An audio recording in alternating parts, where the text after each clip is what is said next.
ನಮಸ್ಕಾರ ಸ್ನೇಹಿತರೆ, ನಮ್ಮ ನಂಬಿಕೆಗೆ ಸ್ವಾಗತ ಸುಸ್ವಾಗತ. ಸ್ನೇಹಿತರೆ, ಮಹಾಕಾಳಿ ಅಂದಾಕ್ಷಣ ನಮಗೆ ನಾನಾ ರೂಪಗಳು ನೆನಪಾಗ್ತಾವೆ. ಆದರೆ ಮಹಾಕಾಳಿ ನೈಜ ರೂಪ ಅಂದ್ರೆ ಅದು ಕತ್ತಲೆಯನ್ನೇ ಮೈ ಮೇಲೆ ಹೊದ್ದಿರುವ ರೂಪ. ಅದು ಕುತ್ತಿಗೆಯಲ್ಲಿ ತಲೆ ಬುರುಡೆಗಳ ಮಾಲೆ, ಕೈಯಲ್ಲಿ ಖಡ್ಗ, ಹೊರಬಿದ್ದ ನಾಲಿಗೆ, ಕೆಂಪಾದ ಕಣ್ಣುಗಳು. ಅಬ್ಬಬ್ಬಾ, ಈ ಭಯಾನಕ ರೂಪವನ್ನು ನೋಡಿದಾಗ ನಮಗೆ ಮಹಾಕಾಳಿ ನೆನಪಾಗ್ತಾಳೆ. ಆದರೆ ನಮಗೆ ಕಾಡುವ ಪ್ರಶ್ನೆ ಅಂದರೆ, ಮಹಾಕಾಳಿ ನಿಜಕ್ಕೂ ಜನಿಸಿದಳ ಅಥವಾ ಉದ್ಭವವಾದ್ಲ, ಅಥವಾ ಪಾರ್ವತಿಯ ದೇಹದಿಂದ ಹೊರಬಂದಳ, ದುರ್ಗೆಯ ಕೋಪದಿಂದ ಹುಟ್ಟಿದಳ, ಅಥವಾ ಅವಳು ಹುಟ್ಟಿದವಳೇ ಅಲ್ಲವಾ? ಸೃಷ್ಟಿಗಿಂತಲೂ ಮುಂಚಿನಿಂದ ಇದ್ದ ಆದಿಶಕ್ತಿಯ ರೂಪವ? ದೇವಿ ಮಹಾತ್ಮ್ಯ, ದೇವಿ ಭಾಗವತ ಪುರಾಣ, ಕಾಲಿಕ ಪುರಾಣ ಸೇರಿದಂತೆ ಶಾಕ್ತ ಪರಂಪರೆಯ ವಿವಿಧ ಗ್ರಂಥಗಳಲ್ಲಿ ಕಾಳಿಯ ಉಗಮದ ಬಗ್ಗೆ ಒಂದೇ ರೀತಿಯ ಕಥೆ ಸಿಗೋದಿಲ್ಲ. ಕೆಲವೆಡೆ ಆಕೆ ಯುದ್ಧದ ಸಂದರ್ಭದಲ್ಲಿ ದೇವಿಯ ಕೋಪದಿಂದ ಪ್ರಕಟವಾಗ್ತಾಳೆ. ಇನ್ನು ಕೆಲವು ಶಾಕ್ತ ಪರಂಪರೆಗಳಲ್ಲಿ ಅವಳನ್ನ ಕಾಲವನ್ನೇ ನಿಯಂತ್ರಿಸುವ ಪರಾಶಕ್ತಿಯ ರೂಪವೆಂದು ಪರಿಗಣಿಸಲಾಗತ್ತೆ. ಹಾಗಾದ್ರೆ ಈ ಕಥೆಗಳ ಹಿಂದಿರುವ ನಿಗೂಢವಾದ ಅರ್ಥವೇನು? ಮಹಾಕಾಳಿಯ ಜನನದ ಪುರಾಣ ಕಥೆಗಳನ್ನ ಈ ಸಂಚಿಕೆಯಲ್ಲಿ ನೋಡ್ತಾ ಹೋಗೋಣ. ಅದಕ್ಕೂ ಮುನ್ನ ನಮ್ಮ ನಂಬಿಕೆಗೆ ನಿಮ್ಮ ಬೆಂಬಲವಿರಲಿ. ಎಲ್ಲ ವಿಧದ ತ್ವಚೆಯ ಸಮಸ್ಯೆಗಳಿಗೆ ಧೀಮಹಿ ಪ್ರಾಡಕ್ಟ್ ರಾಮಬಾಣದಂತೆ ಕೆಲಸ ಮಾಡುತ್ತೆ. ಕೇವಲ 3 ದಿನದಲ್ಲೇ ವ್ಯತ್ಯಾಸ ನೋಡ್ತೀರಾ. ಯಾವುದೇ ಅಡ್ಡ ಪರಿಣಾಮಗಳಿಲ್ಲ. ಕೆಮಿಕಲ್ ರಹಿತವಾದ 16 ನೈಸರ್ಗಿಕ ಪದಾರ್ಥಗಳ ಮಿಶ್ರಣದಿಂದ ತಯಾರಾದ 100% ಆರ್ಗ್ಯಾನಿಕ್ ಧೀಮಹಿ ಪ್ರಾಡಕ್ಟ್. ಹೆಚ್ಚಿನ ಮಾಹಿತಿಗಾಗಿ ಕೆಳಕಂಡ ದೂರವಾಣಿಗೆ ಸಂಪರ್ಕಿಸಿ. ಸ್ನೇಹಿತರೆ, ಮೊದಲಿಗೆ ಒಂದು ವಿಷಯ ಸ್ಪಷ್ಟವಾಗಬೇಕು. ಕಾಳಿ ಮತ್ತು ಮಹಾಕಾಳಿ ಎಂಬ ಹೆಸರುಗಳು ಪುರಾಣ ಹಾಗೂ ಶಾಕ್ತ ಸಂಪ್ರದಾಯಗಳಲ್ಲಿ ಕೆಲವೊಮ್ಮೆ ಪರಸ್ಪರ ಸಂಬಂಧಿತವಾಗಿಯೂ ಕೆಲವೊಮ್ಮೆ ವಿಭಿನ್ನ ರೂಪಗಳಾಗಿಯೂ ಕಾಣಿಸ್ತಾವೆ. ಕಾಳಿ ಎಂಬ ಪದಕ್ಕೆ ಸಂಸ್ಕೃತದ ಕಾಲ ಎಂಬ ಪದದೊಂದಿಗೆ ಆಳವಾದ ಸಂಬಂಧವಿದೆ. ಕಾಲ ಎಂದರೆ ಸಮಯ, ಅದೇ ಸಮಯದಲ್ಲಿ ಮರಣ ಮತ್ತು ಅಂತ್ಯದ ಅರ್ಥವನ್ನು ಸೂಚಿಸುತ್ತೆ. ಹೀಗಾಗಿ ಮಹಾಕಾಳಿಯನ್ನ ಕೇವಲ ಭಯಾನಕ ದೇವತೆ ಎಂದು ನೋಡುವುದಕ್ಕಿಂತ ಸೃಷ್ಟಿ ಸ್ಥಿತಿ ಲಯವನ್ನ ಮೀರುವ ಶಕ್ತಿಯ ಸಂಕೇತ ಎಂದು ಶಾಕ್ತ ತತ್ವಶಾಸ್ತ್ರದಲ್ಲಿ ಅರ್ಥೈಸಲಾಗುತ್ತೆ. ಅವಳ ಕಪ್ಪು ಮತ್ತು ಗಾಢವಾದ ನೀಲಿ ವರ್ಣವು ಒಂದು ಸಂಕೇತವೇ. ಎಲ್ಲ ಬಣ್ಣಗಳು ಕತ್ತಲೆಯಲ್ಲಿ ಲೀನವಾಗುವಂತೆ ಸೃಷ್ಟಿಯಲ್ಲಿರುವ ಎಲ್ಲವೂ ಅಂತಿಮವಾಗಿ ಮಹಾಶಕ್ತಿಯಲ್ಲಿ ಲೀನವಾಗುತ್ತೆ ಎಂಬ ತತ್ವವನ್ನ ಕಾಳಿಯ ರೂಪ ಪ್ರತಿನಿಧಿಸುತ್ತೆ ಎಂದು ಶಾಕ್ತ ವ್ಯಾಖ್ಯಾನಗಳು ಹೇಳ್ತಾವೆ. ಮಹಾಕಾಳಿಯ ಉಗಮಕ್ಕೆ ಸಂಬಂಧಿಸಿದ ಅತ್ಯಂತ ಪ್ರಸಿದ್ಧ ಕಥೆ ಮಾರ್ಕಂಡೇಯ ಪುರಾಣದ ಭಾಗವಾದ ದೇವಿ ಮಹಾತ್ಮ್ಯ ಅಂದ್ರೆ ಚಂಡಿಯಲ್ಲಿ ಕಂಡುಬರುತ್ತೆ. ಇಲ್ಲಿ ದೇವಿಯು ಅಸುರರ ವಿರುದ್ಧ ಯುದ್ಧ ಮಾಡುತ್ತಿರುವ ಸಂದರ್ಭದಲ್ಲಿ ಕಾಳಿಯ ಭಯಾನಕ ರೂಪ ಪ್ರಕಟವಾಗುತ್ತೆ. ಶುಂಭ ಮತ್ತು ನಿಶುಂಭ ಎಂಬ ಅಸುರರು ದೇವತೆಗಳ ಮೇಲೆ ಪ್ರಾಬಲ್ಯ ಸಾಧಿಸ್ತಾರೆ. ದೇವತೆಗಳು ಮಹಾಶಕ್ತಿಯನ್ನ ಪ್ರಾರ್ಥಿಸ್ತಾರೆ. ಅದಾದ ನಂತರ ದೇವಿ ಅಸುರರ ವಿರುದ್ಧ ಯುದ್ಧಕ್ಕೆ ಇಳಿತಾಳೆ.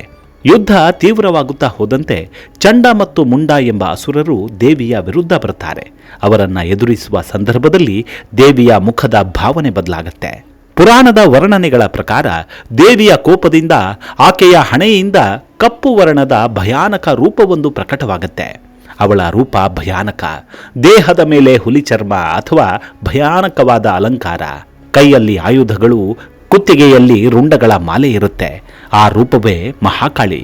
ಅವಳು ಯುದ್ಧ ಭೂಮಿಗೆ ಪ್ರವೇಶಿಸಿ ಚಂಡ ಮತ್ತು ಮುಂಡರನ್ನ ಸಂಹರಿಸ್ತಾಳೆ. ಆ ಕಾರಣದಿಂದ ಆಕೆಗೆ ಚಾಮುಂಡ ಎಂಬ ಹೆಸರು ಪ್ರಸಿದ್ಧಿಯಾಗುತ್ತೆ. ಇಲ್ಲಿ ಗಮನಿಸಬೇಕಾದ ಪ್ರಮುಖವಾದ ವಿಷಯವೆಂದರೆ, ಈ ಕಥೆಯಲ್ಲಿ ಕಾಳಿ ಪ್ರತ್ಯೇಕವಾಗಿ ಯಾವುದೋ ಸಾಮಾನ್ಯ ಜೀವಿಯಂತೆ ಹುಟ್ಟೋದಿಲ್ಲ. ಆಕೆ ದೇವಿಯೊಳಗಿದ್ದ ಶಕ್ತಿಯೇ ಎಂದು ನಿರ್ದಿಷ್ಟ ಸಂದರ್ಭದಲ್ಲಿನ ಭಯಾನಕ ರೂಪವಾಗಿ ಪ್ರಕಟವಾಗ್ತಾಳೆ. ಇದು ಕಾಳಿಯ ಉಗಮದ ಅತ್ಯಂತ ಪ್ರಮುಖವಾದ ತಾತ್ವಿಕ ಅರ್ಥ. ಕಾಳಿಯ ಬಗ್ಗೆ ಅತ್ಯಂತ ರೋಚಕವಾದ ಪುರಾಣ ಕಥೆ ರಕ್ತ ಬೀಜನದ್ದು. ರಕ್ತ ಬೀಜ ಎಂಬ ಅಸುರನಿಗೆ ಒಂದು ವಿಚಿತ್ರ ವರವಿತ್ತು ಎಂದು ದೇವಿ ಮಹಾತ್ಮ್ಯದಲ್ಲಿ ವಿವರಿಸಲಾಗುತ್ತೆ. ಅವನ ದೇಹದಿಂದ ನೆಲಕ್ಕೆ ಬೀಳುವ ಪ್ರತಿಯೊಂದು ರಕ್ತದ ಹನಿಯಿಂದಲೂ ಮತ್ತೊಬ್ಬ ರಕ್ತ ಬೀಜ ಹುಟ್ಟುತ್ತಿದ್ದ. ಅಂದರೆ ಅವನನ್ನ ಗಾಯಗೊಳಿಸಿದಷ್ಟು ಅವನ ಸಂಖ್ಯೆ ಹೆಚ್ಚಾಗ್ತಿತ್ತು. ದೇವತೆಗಳಿಗೂ ಈ ಅಸುರನನ್ನ ಸೋಲಿಸುವುದು ಕಷ್ಟವಾಗತ್ತೆ. ಆ ಸಂದರ್ಭದಲ್ಲಿ ಕಾಳಿ ಯುದ್ಧ ಭೂಮಿಗೆ ಬರ್ತಾಳೆ. ಆಕೆ ತನ್ನ ವಿಶಾಲವಾದ ನಾಲಿಗೆಯನ್ನ ಚಾಚಿ ರಕ್ತ ಬೀಜನ ರಕ್ತ ನೆಲಕ್ಕೆ ಬೀಳದಂತೆ ಕುಡಿತಾಳೆ ಎಂದು ಪುರಾಣ ಕಥೆ ಹೇಳುತ್ತೆ. ಹೀಗೆ ಹೊಸ ರಕ್ತ ಬೀಜರು ಹುಟ್ಟುವುದನ್ನು ತಡೆಯಲಾಗತ್ತೆ. ಅಂತಿಮವಾಗಿ ರಕ್ತ ಬೀಜನ ಸಂಹಾರವಾಗತ್ತೆ. ಕಾಳಿಯ ಉಗಮದ ಬಗ್ಗೆ ಮತ್ತೊಂದು ಪ್ರಸಿದ್ಧ ಪರಂಪರೆ ಪಾರ್ವತಿ ಮತ್ತು ಕೌಶಿಕಿಗೆ ಸಂಬಂಧಿಸಿದ್ದು. ದೇವಿ ಮಹಾತ್ಮ್ಯದ ಮುಂದಿನ ಕಥಾ ಭಾಗದಲ್ಲಿ ಅಂಬಿಕಾ ಅಥವಾ ದೇವಿಯ ದೇಹದಿಂದ ಕೌಶಿಕಿ ಎಂಬ ಪ್ರಕಾಶಮಾನವಾದ ರೂಪ ಪ್ರಕಟವಾಗುತ್ತೆ ಎಂಬ ಪ್ರಸಂಗ ಬರುತ್ತೆ. ಇಲ್ಲಿ ಬೇರೆ ಬೇರೆ ಶಾಕ್ತ ಸಂಪ್ರದಾಯಗಳು ದೇವಿಯ ವಿವಿಧ ರೂಪಗಳನ್ನು ಪರಸ್ಪರ ವಿಭಿನ್ನ ರೀತಿಯಲ್ಲಿ ಅರ್ಥೈಸ್ತವೆ. ಅದರ ಕಾರಣದಿಂದ ಕಾಳಿ, ಕೌಶಿಕಿ, ದುರ್ಗಾ, ಅಂಬಿಕಾ, ಚಾಮುಂಡ ಮುಂತಾದ ರೂಪಗಳ ನಡುವಿನ ಸಂಬಂಧವನ್ನು ಒಂದೇ ಸರಳ ವಂಶಾವಳಿಯಂತೆ ಅರ್ಥ ಮಾಡಿಕೊಳ್ಳುವುದು ಅಭಾಸವಾಗತ್ತೆ. ಶಾಕ್ತ ತತ್ವದಲ್ಲಿ ದೇವಿಯ ಅನೇಕ ರೂಪಗಳು ಒಂದೇ ಪರಾಶಕ್ತಿಯ ವಿಭಿನ್ನ ಅಭಿವ್ಯಕ್ತಿಗಳು ಎಂಬ ಕಲ್ಪನೆ ಬಹಳ ಮುಖ್ಯ. ಅಂದರೆ ದುರ್ಗೆ ಯುದ್ಧದ ಶಕ್ತಿ, ಕಾಳಿ ಕಾಲದ ಮತ್ತು ಲಯದ ಶಕ್ತಿ, ಚಾಮುಂಡಿ ಅಸುರ ಸಂಹಾರದ ಶಕ್ತಿ, ಪಾರ್ವತಿ ಸೌಮ್ಯ ಮತ್ತು ಗೃಹಸ್ಥ ರೂಪ. ಆದರೆ ಇವೆಲ್ಲವೂ ಅಂತಿಮವಾಗಿ ಒಂದೇ ಆದಿಶಕ್ತಿಯ ವಿವಿಧ ಮುಖಗಳು ಎಂದು ಶಾಕ್ತ ಪರಂಪರೆ ಹೇಳುತ್ತೆ. ದೇವಿ ಭಾಗವತ ಪುರಾಣದಲ್ಲಿ ದೇವಿಯನ್ನ ಅತ್ಯುನ್ನತ ಪರಾಶಕ್ತಿಯಾಗಿ ಚಿತ್ರಿಸುವ ಶಾಕ್ತ ತತ್ವ ಸ್ಪಷ್ಟವಾಗಿ ಕಾಣುತ್ತೆ.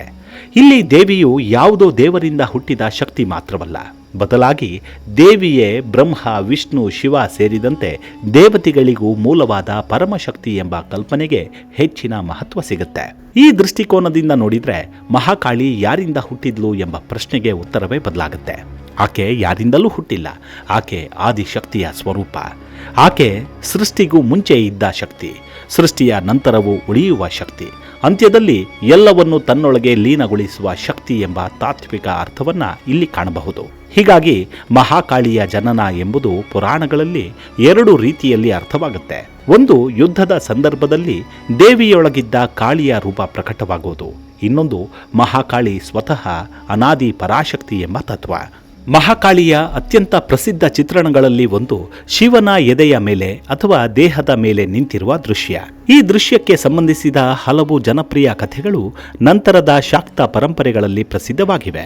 ಒಂದು ಪ್ರಸಿದ್ಧ ಕಥೆಯಲ್ಲಿ ಅಸುರರನ್ನ ಸಂಹರಿಸುವ ಉಗ್ರತೆ ಯುದ್ಧದ ನಂತರ ಕಾಳಿಯ ಕೋಪ ನಿಲ್ಲೋದಿಲ್ಲ.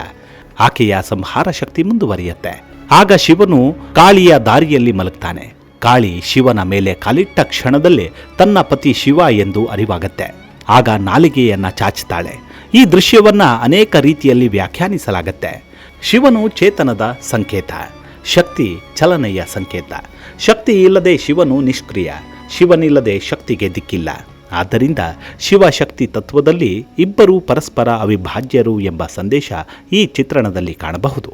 ಮಹಾಕಾಳಿಯ ದೇಹ ಯಾಕೆ ಕಪ್ಪಾಗಿದೆ ಅಂದರೆ ಇದಕ್ಕೂ ಶಾಕ್ತ ತತ್ವದಲ್ಲಿ ಆಳವಾದ ಸಂಕೇತವಿದೆ. ಕಪ್ಪು ಬಣ್ಣ ಎಂದರೆ ಕೇವಲ ಭಯವಲ್ಲ, ಎಲ್ಲ ಬಣ್ಣಗಳನ್ನ ತನ್ನೊಳಗೆ ಒಳಗೊಳ್ಳುವ ಶೂನ್ಯತೆ ಎಂಬ ಅರ್ಥವು ಅದಕ್ಕೆ ನೀಡಲಾಗತ್ತೆ. ರಾತ್ರಿ ಆಕಾಶವನ್ನು ನೋಡಿದಾಗ ಅಲ್ಲಿ ಎಲ್ಲವೂ ಕತ್ತಲೆಯೊಳಗೆ ಲೀನವಾಗಿರುವಂತೆ ಕಾಣುತ್ತೆ. ಅದೇ ರೀತಿ ಸೃಷ್ಟಿಯ ಅಂತ್ಯದಲ್ಲಿ ಎಲ್ಲ ಹೆಸರು, ರೂಪ ಮತ್ತು ಭೇದಗಳು ಒಂದೇ ಪರಮ ತತ್ವದಲ್ಲಿ ಲೀನವಾಗ್ತವೆ ಎಂಬ ಕಲ್ಪನೆಯನ್ನ ಕಾಳಿಯ ಕಪ್ಪು ವರ್ಣ ಪ್ರತಿನಿಧಿಸುತ್ತೆ.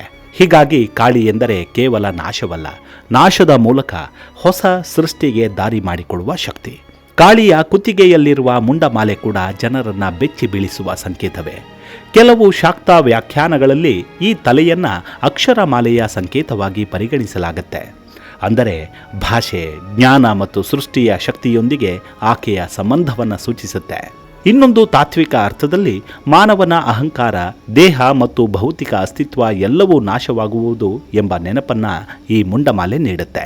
ಹೀಗಾಗಿ ಕಾಳಿಯ ಭಯಾನಕ ಅಲಂಕಾರಗಳ ಹಿಂದೆ ಕೂಡ ತಾತ್ವಿಕ ಸಂದೇಶ ಇದೆ.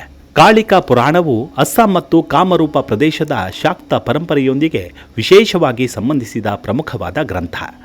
ಇಲ್ಲಿ ದೇವಿಯ ಉಗ್ರ ರೂಪಗಳು, ಶಕ್ತಿ ಆರಾಧನೆ ಮತ್ತು ವಿವಿಧ ಶಾಕ್ತ ಆಚರಣೆಗಳಿಗೆ ಮಹತ್ವವಿದೆ. ಕಾಳಿಯ ಸ್ವರೂಪವನ್ನು ಕೇವಲ ಯುದ್ಧದ ದೇವತೆಯಾಗಿ ನೋಡೋದಕ್ಕಿಂತ ಉಗ್ರ ಪರಾಶಕ್ತಿಯ ಅಭಿವ್ಯಕ್ತಿ ಎಂಬ ದೃಷ್ಟಿಕೋನ ಇಲ್ಲಿ ಶಾಕ್ತ ಪರಂಪರೆಯ ಭಾಗವಾಗತ್ತೆ. ಇದರಿಂದ ನಮಗೆ ಒಂದು ವಿಷಯ ತಿಳಿಯುತ್ತೆ. ಕಾಳಿಯ ಕಥೆ ಒಂದೇ ಒಂದು ಪುರಾಣದಲ್ಲಿ ಆರಂಭವಾಗಿ ಮುಗಿಯೋದಿಲ್ಲ. ಶತಮಾನಗಳ ಕಾಲ ಬೆಳೆದ ಶಾಕ್ತ ಪರಂಪರೆಗಳಲ್ಲಿ ಆಕೆಯ ರೂಪ, ಕಥೆ ಮತ್ತು ತತ್ವ ಹಲವು ರೀತಿಯಲ್ಲಿ ವಿಸ್ತರಿಸಿದೆ. ದೇವಿ ಮಹಾತ್ಮ್ಯದ ಪ್ರಸಿದ್ಧ ಪ್ರಸಂಗದಲ್ಲಿ ದೇವಿಯ ಕೋಪದಿಂದ ಕಾಳಿ ಪ್ರಕಟವಾಗ್ತಾಳೆ. ಚಂಡಮುಂಡರ ಸಂಹಾರದಲ್ಲಿ ಆಕೆ ಭಯಾನಕ ರೂಪವನ್ನು ತಾಳ್ತಾಳೆ. ರಕ್ತಬೀಜನ ಸಂಹಾರದಲ್ಲಿ ಆಕೆಯ ಉಗ್ರ ಶಕ್ತಿ ಮತ್ತಷ್ಟು ಸ್ಪಷ್ಟವಾಗುತ್ತೆ. ಆದರೆ ವಿಶಾಲವಾದ ಶಾಕ್ತ ತತ್ವದಲ್ಲಿ ಮಹಾಕಾಳಿ ಯಾರಿಂದಲೂ ಹುಟ್ಟಿದವಳಲ್ಲ. ಆಕೆ ಆದಿಶಕ್ತಿಯ ಅನಾದಿ ರೂಪ. ಆಕೆ ಕಾಲದ ಸಂಕೇತ. ಆಕೆ ಲಯದ ಸಂಕೇತ. ಕಾಳಿ ಅಜ್ಞಾನ ಮತ್ತು ಅಹಂಕಾರದ ಸಂಹಾರದ ಸಂಕೇತ ಮತ್ತು ಮುಖ್ಯವಾಗಿ ಭಯಾನಕವಾಗಿ ಕಾಣುವ ಅವಳ ರೂಪದ ಒಳಗೆ ರಕ್ಷಿಸುವ ತಾಯಿಯ ರೂಪವೂ ಅಡಗಿದೆ. ಮಹಾಕಾಳಿಯ ಕಥೆಯನ್ನ ಕೇವಲ ರಕ್ತ, ಯುದ್ಧ ಮತ್ತು ಭಯದ ಕಥೆಯಾಗಿ ನೋಡಿದರೆ ಅದರ ಅರ್ಧದಷ್ಟು ಅರ್ಥ ಮಾತ್ರ ನಮಗೆ ಸಿಗುತ್ತೆ. ಕಾಳಿಯ ಕಪ್ಪು ವರ್ಣದಲ್ಲಿ ಬ್ರಹ್ಮಾಂಡದ ಅನಂತತೆ ಇದೆ. ಅವಳ ನಾಲಿಗೆಯಲ್ಲಿ ಉಗ್ರ ಶಕ್ತಿಯ ಸಂಕೇತವಿದೆ.